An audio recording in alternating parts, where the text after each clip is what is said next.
ยายามจะทำวิธีต่างๆให้เธอรักฉันพยายามทุกวันมอบให้ทุกอย่างที่เธอต้องการเหมือนเดินบนสะพานที่มีปลายทางคือใจของเธอยังคงคิดและหวังจะนำเอารักแท้นี้ไปให้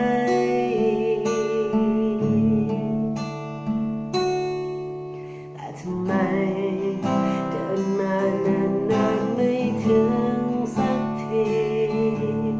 แต่ทำไมมองดูเส้นทางเหมือนยาวออกไป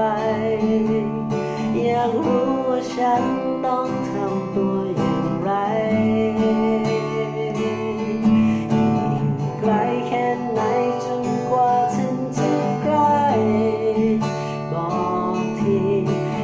ไกลแค่ไหนจนกว่าเธอจะรักฉันเสียทีมีทางใดที่อาจทำให้เธอสนใจได้โปรดบอกฉันให้รู้ทีว่าสุดท้ายแล้วฉันยังมีความหมาย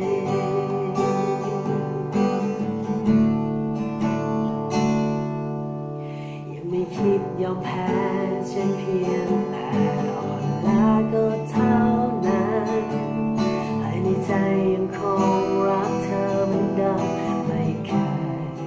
เปลี่ยนคงจะดีไม่น้อยถ้าเธอบอกให้ฉันได้